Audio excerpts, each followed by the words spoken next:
Right behind me is a 2005 Harley-Davidson Road King, and as you might be able to tell by its general condition, it currently does not start. So, for those of you that have been following this channel for any length of time know I'm not really a Harley guy. I've never owned a Harley, I've ridden a couple, I've never owned one, I've never really worked on one, so I figured it is now 2026. Why not see if we can use AI to fix this Harley?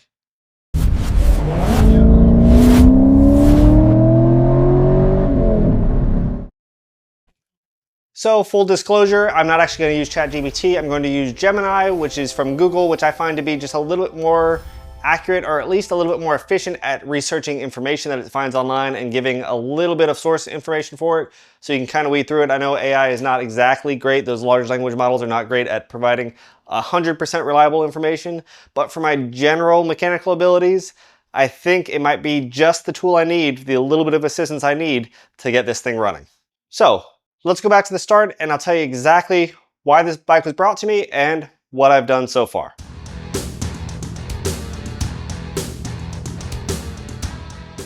So this Harley, like I said, it's a 2005 Harley-Davidson Road King, and it was brought to me and it would not start. When you turn the ignition on, the fuel pump didn't sound like it was priming, you couldn't hear anything. And when you hit the starter, the engine would spin over, but it would not fire. And that's the state of the bike when I received it. So Harleys being as simple as they are, I figured I could go through the system basically from handlebar switch all the way back and troubleshoot and see exactly what component had failed or why this bike wasn't starting. And what I found was pretty surprising. So starting at the handlebar switch, obviously, because I figured that is a point, I know these bikes face a lot of vibration, a lot of heat, so I wanted to check everything. The handlebar switch itself, I ended up taking the top cover off and checking. There's no real way to check, as long as the switches are working, there's no way to check the electrical connections on the switch itself. It is all epoxied in, and as long as the wires are not damaged, there's not a whole lot you can do from the handlebar switch itself. Now from there, with the help of ChatGPT, we talked through the connection points, and accurately it said the connection point was going to be under this fairing right here, the little surround for the headlight, and that's what we had to get to in order to actually test the continuity of the handlebar switch. So through the prompts, I was able to accurately and reliably get this thing apart, and actually did a pretty good job of telling me what needed to happen. There were a few missteps where it miscalculated, but based on my abilities and what I was seeing, we were able to figure that out pretty quickly, and it wasn't really that big a deal. Once you have the actual headlight pulled out, it's a bunch of Phillips screws, kind of an interesting design. You can take the actual handlebar cap off and take this whole surround, this whole big piece of chrome right here, splits in half, left and right, and comes off the bike. Obviously the windshield had to come off and these extra auxiliary driving lights had to come off. And from there we had full access to the wiring inside. Now inside, from what we found, even though we were first directed to the gray plugs are very clearly for the passenger side. You can see with all this stuff off which side the wires come to. It was actually the black plugs that were the one for the driver's side handlebar switches. We were able to pull those plugs apart, and I was able to do a continuity check with my multimeter, and all the switches were working just fine.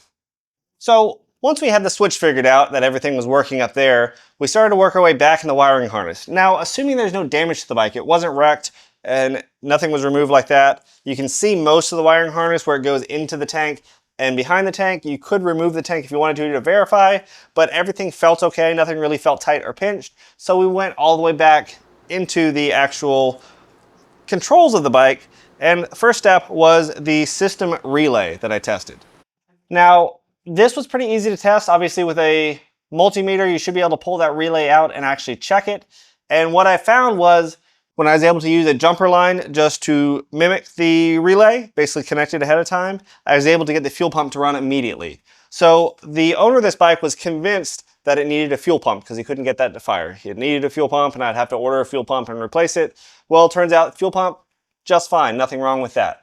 So the next thing I tested was the relay itself. Now I was able to test with the multimeter all the pins of the relay, and it seemed like it was working just fine. It had all the right measurements, and I didn't really think it was a problem, but I bought a second one anyway, just in case. And like I said, with all the measurements checking out on the first one, it was fine. It didn't need another one.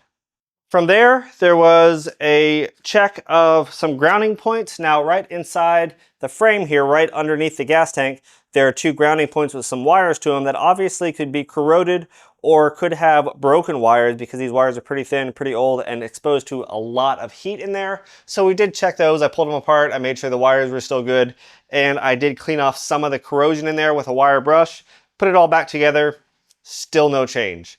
Working through with AI to help solve this problem, obviously I knew I needed to keep going upstream. I was starting to think, it seems like there's a signal not being sent here. I checked the security system on the bike. Obviously, this being a 2005 bike, it still does have the key fob and it has the little security button on there, so I made sure I cycled that. It was fine. Pulled the battery off and actually disconnected it for a while before reconnecting it. No change at all. Through my discussion with AI, told me to pull off the left side cover here. These are little plastic covers, and when I did, it was actually the cruise control module. It wasn't anything that I wanted to do. The system fuse is under there, so I was able to test that, but nothing other than that system fuse. Because I was getting power initially, I had a feeling it wasn't that. We checked it anyway. That system fuse was good to go. So the only other thing I thought it could really be was the ECM. And when I went to test it, all I had to do was merely touch it, put my hand on it, and I found with the bike not running for several months, just for the little time I had the ignition on, just touching it, it was 170 degrees. That's right, this little guy right here, the little ECM. 170 degrees, this thing was absolutely smoldering on this board, and was pretty sure that was a clue that was my problem. So I was able to pull this thing off. The actual wire harness that goes to it is not completely full. That whole board's not full of pins, but I was able to test them. And with the help of AI, I figured out which pins were supposed to have what voltage. It seemed pretty reliable as far as the sources it was linking me to. And I was able to test them. All the voltages coming off those pins were right where they needed to be. Nothing indicated that a wiring harness was bad or that the wrong voltage was being sent to this thing. So it really left me stumped how this thing died. So my best guess was just that this is a 21-year-old computer part on a Harley. I don't know what spec it was made to or what level it was made to at the time, but Harleys I know are really bad for vibration and for heat. Obviously they're air cooled, they're large engines, they vibrate, and that is very hard on electronics. So I had at least an inkling that it was possible that inside here, right, we have circuit boards, we have lines, we have capacitors, we have resistors, and heat is not good for any of them, and they typically have a lifespan. So I'm assuming capacitor went bad or resistor went bad. Something happened in here where it fried and it was just getting constant power and basically melting inside of this thing. So I basically caught you up to today. I was able to order parts on eBay. All of them were in pretty good shape. I did get the headlights from Amazon, but I was able to get the ECU off a used bike on eBay, as well as the actual plastic part that it goes onto that was kind of seized on the OEM one. I'm hoping, from what I hear and from what AI tells me, there's a pairing procedure that can be done without a computer, without hooking this up to any sort of computer. It is a 2005, to get this thing up and running without the security system throwing errors, because they are VIN matched but can be paired to the bike. So right now, that's what we're gonna do. We have, I think, everything connected to the point we need it to. Obviously, there's still some things we have to do. We're gonna put the new lights in the front, and the brakes need flushed super badly. So we're gonna take care of all that stuff. But first, I wanna see if we can get this thing running. So let's go ahead and throw on this new ECU and see if we can pair it. Courtesy of eBay, we have our new ECM. Now this is from a 2006 model, but it assures me that's just fine. We have our new actual plastic backer that we're going to apply this to, and then we're gonna stick it on the bike to see if we can get this thing to fire. Now it's gonna take, from what I hear, it's gonna take almost exactly 30 minutes to get this bike started with the new ECM with the pairing process. It has to be done in a very certain way, and as long as you do it in that way, it will fire. So that's what we're hoping. I'm hoping Google Gemini didn't lead me wrong, and I'm hoping it's this easy. So let's go ahead and get this thing on.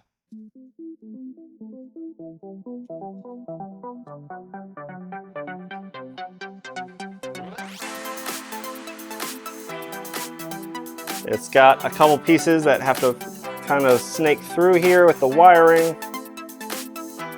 See, this is probably a tip over sensor of some kind. That.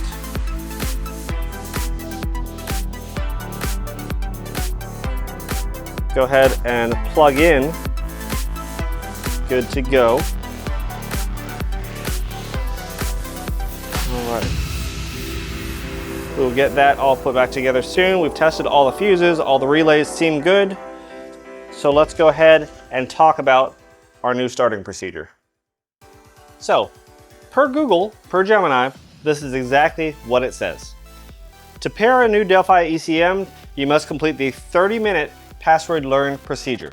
This allows the ECM to sync with the existing turn signal modules and turn signal security modules, and hopefully doesn't need a computer. So it recommends before you start this, go ahead and put your battery on a tender, because your bike will be basically on, ignition on with the engine off for about 30 minutes. So it might run it down. We don't have a headlight installed, so that's going to be working in our favor. If you still have the headlight in, you want to remove that fuse so you don't have a power draw, because again, we're going to be running the power for basically 30 minutes, but I currently don't have the headlight installed, so it should be fine. So what we're going to do, again, just to refresh, we're going to verify that our handlebar switch is in run. Obviously, we need to put our cap back on, make sure it's in run. We're going to do our initial attempt, which is cycle the ignition on, hold the starter button till the engine starts. It will then start and stall, and the red security light on the dash should stay lit, and I'll start a timer on my phone for 9 minutes and 45 seconds. It's really a 10-minute overall time period, but just to make sure I don't miss it. When the timer goes off, put your hand on the ignition key, which is basically the switch here, right? And as soon as that lamp turns off, that red lamp, we're gonna switch the power off, and you have a 2-second window to turn it back on. So, off, back on. And that light should illuminate again. We're not going to restart the bike this time. We're just gonna let the bike be on. Again, 9 minutes and 45 seconds. At that 10-minute mark, that light should go off. As soon as that light goes off, you have all of 2 seconds to turn this off and back on. You'll finally do it one more time for a third total time. Have the ignition back on, wait for the light to go off, turn this back off, and then right back on. Wait for, it said initially 15 seconds, now it's telling me 30 seconds just to make sure. Leave it fully alone for 15 to 30 seconds to let the ECM actually write that password down and do that handshake procedure. I should then be able to start it, and all will be right with the world. So, without further ado, let's go ahead, turn on. We have our engine light, our oil light, and our neutral light. The only thing on right now is engine light and neutral light, so let's go ahead and start the bike. All right, it fired and stalled, which is more than it's done so far. We're gonna start our timer.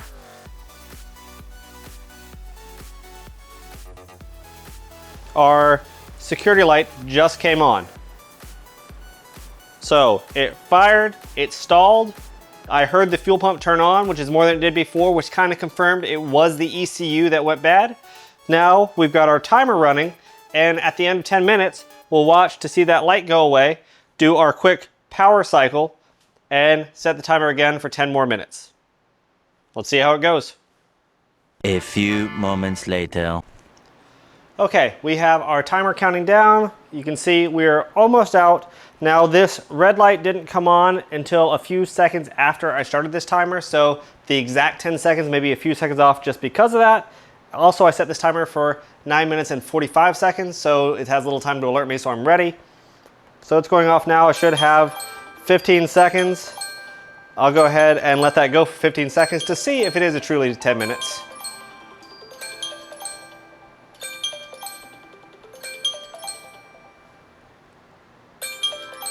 Okay, that's 15 seconds. Now, like I said, this light didn't come on right away, so let's see what it does.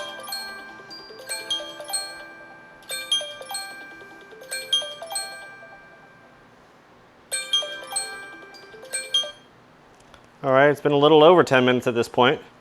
Light is still on. There, it's off. I'm gonna turn the bike off and right back on. That was our first one. Light came back on, went back off. Interesting.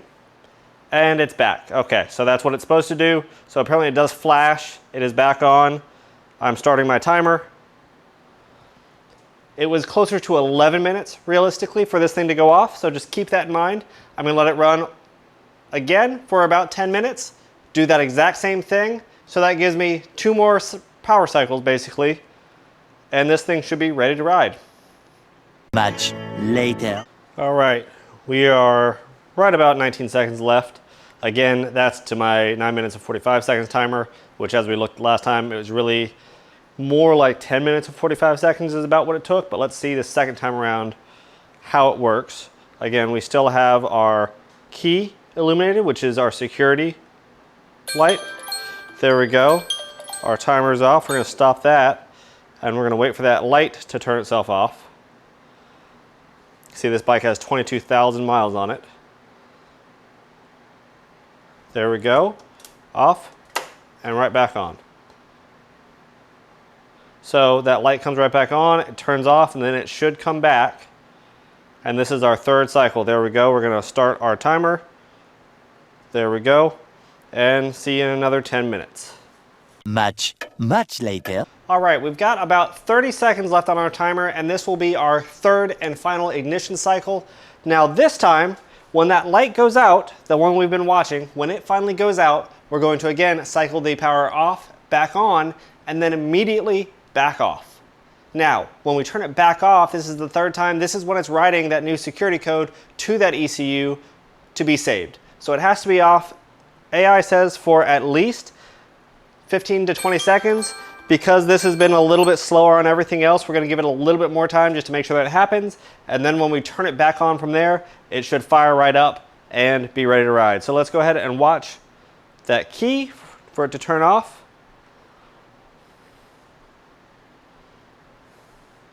Keys off, off, back on, and immediately back off. So we are now in our 30-second window where we can do nothing with the bike. We're leaving it off, and we're going to let it sit. We might even let it sit for a little longer than 30 seconds. So, how you doing, YouTube? How's it going? This doesn't have to be awkward. Actually, this may be a great time to tell you about today's video sponsor. Today's video is sponsored by Comulytic AI with their new AI Note Pro. All right, everyone, welcome to this week's 4K Motoring production meeting. Mr. Harley, congratulations on finally getting a formal diagnosis. Unfortunately, we're still waiting on some parts to arrive, and you still need a brake flush as well as, well, some new headlights. Mr. Beamer, you're next. We've got an auxiliary light install waiting patiently on the workbench here for you. And Mr. Ducati, surprisingly, you're the only one behaving yourself this week. And unfortunately, Mr. Corvette couldn't make today's meeting. He's still recovering at the repair shop. Don't worry, we'll get you back home soon. Actually, this is a pretty good example of why today's sponsor just makes sense. It seems like life moves faster every year. Between work, meetings, classes, client appointments, or in my case, trying to keep multiple motorcycles and YouTube projects organized, it's easy for important details to become overlooked.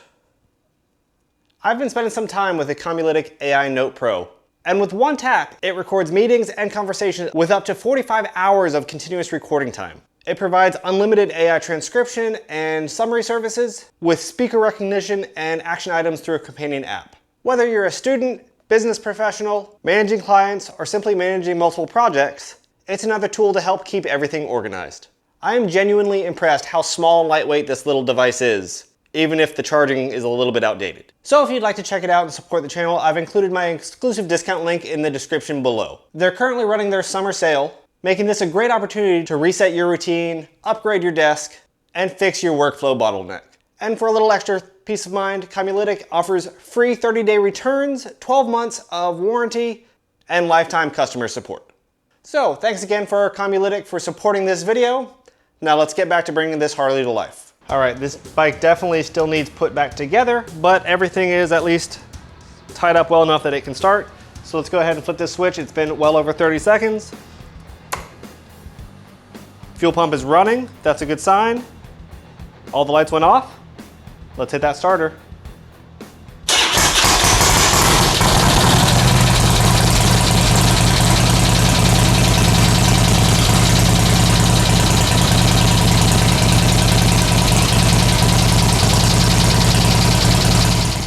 So say what you will, but man, AI is not perfect, but it is a great tool. And if you guys aren't using this yet, especially for things you're unfamiliar with, really, I don't know why not. Now again, for some things like torque specs or specific information, you do want to verify. It's no different than having your friend after a couple beers tell you what to do with their bike. They have good advice, but you may want to double check. Obviously, we had the full go-ahead to replace anything that needed replaced while we're doing this, and take a look at that headlight. That is disgusting. There's no way light's effectively passing through there. That is a result of these halogen bulbs, and although I could probably clean it and hopefully not damage the rubber gaskets inside that keep it watertight, unless I switch to LED, it wouldn't stay like that. It would eventually happen again. So with the owner's blessing, I did order some LED headlights for this thing off Amazon.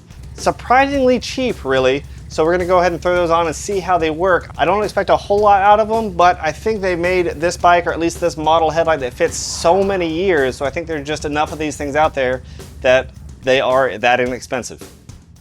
Man, so it is dark outside and we have finally finished. And surprisingly, probably most surprisingly, was the quality of the brake fluid in this bike. Now, I told the owner that I would be checking it over and just looking at things. And when I saw the brake pressure on the front brake lever, still not very happy with it even after bleeding it, but I went ahead and did the bleed.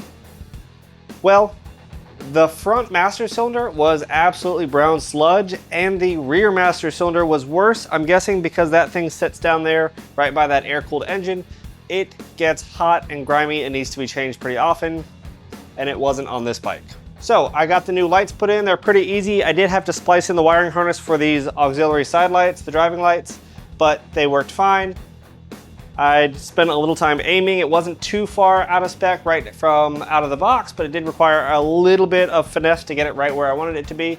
And I did go ahead and clean up the bike. And honestly, for a 21-year-old tractor, it doesn't look too bad. So again, asking the question, can you fix a Harley-Davidson with AI? Can you use AI to fix a motorcycle? Well, in my case, yes. It was not perfect, as you guys, if you've ever used ChatGPT or anything like that, you know it's not exactly perfect.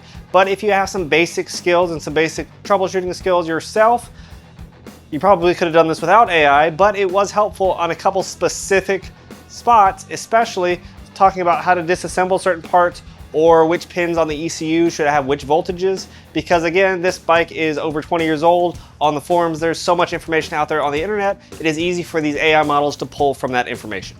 Honestly, this bike owner thought we'd be putting in a $1,000 fuel pump, so realistically, we got out super easy. And I'm really glad that that pairing process with the ECM worked. It worked perfectly, and this bike runs and starts just fine. Now, I did also find that the tires were about 15 PSI low. It's been sitting and not running, so I'm not surprised by that. The rear shocks also apparently have an air maybe preload system. Not exactly sure what that is. I haven't done a lot of research, but I did have to put air in that because that was at 0 PSI as well. So I bumped that up to about 12, which seems from what I'm reading to be about the sweet spot for just a single rider. Again, thank you to Comulytic for sponsoring this video. Hope you guys enjoyed this. If you wanted to know that specific pairing process for a new ECM, I will have chapters linked down below so you can easily click to the right spot. And soon enough, we'll be getting back to the real bikes with some high-speed upgrades. Now, again, I've always said I'm not a Harley guy, and I stick with that. That said, this wasn't incredibly easy bikes to fix because it is so simple. But therein, it kind of asks the question, if they're so simple, why are they so expensive? Anyway, I'm Chris. This is 4K Motoring. If you haven't already, make sure you hit that like button and subscribe for more, and we'll see you next time.